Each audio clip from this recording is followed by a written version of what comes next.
This is a couple month update on my motorcycle swapped Miata. One thing I did add since the last time is this Project G bikini top. This is the black Stay Fast canvas. It's a lot lighter than the hard top.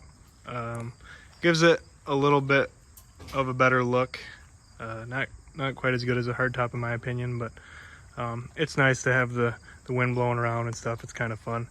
I just welded in this hoop here. You can kind of see welded right here, just to hold the back up. It's acting like as if it were a roll bar, but it's obviously not structural. Another thing I did add, which I think is pretty cool, is this Heel Tech gear indicator.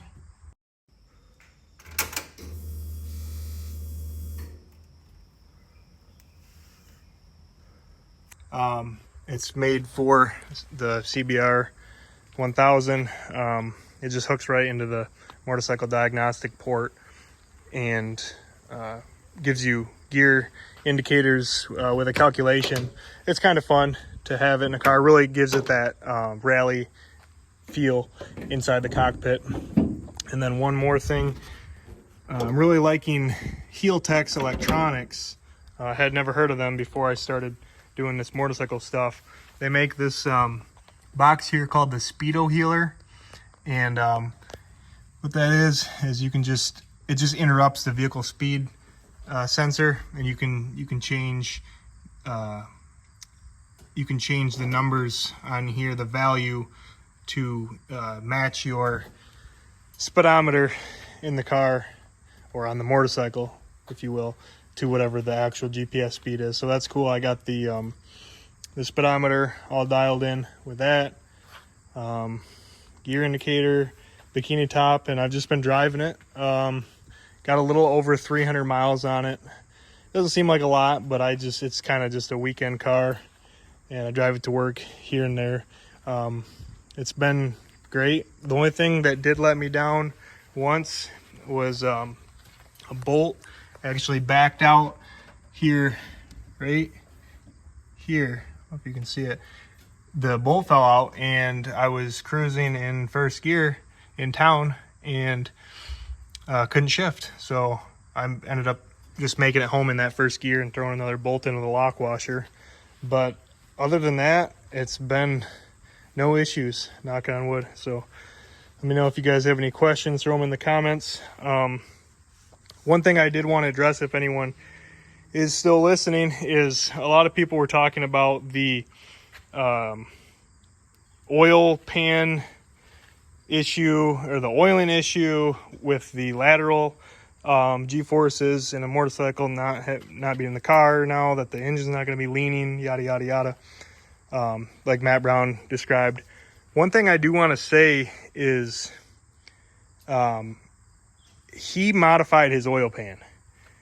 I did not. I did not want to modify the oil pan because I'll try to get it on video here.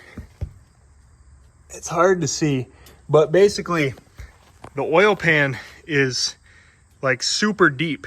It's like this, like a car pan might sit more flat. This pan is like that on the bottom of the motor. So what I think why they did that is to keep oil, obviously, at the pickup. I've seen videos on Instagram of people literally wheeling sport bikes for like miles, just hanging on the limiter, and obviously their oil is not sitting or where you think it would want to be for the pickup, but they don't blow up, at least immediately. So that's the big thing. A lot of people were commenting, oh, you're gonna have oiling issues, yada, yada, yada. I might, but I like my chances. Like I said, Matt modified his pan and I refused to, because I think that contributed to his oiling problems. It wasn't enough of a bowl to allow oil to constantly drain back in there for the pickup. So I just wanted to add that.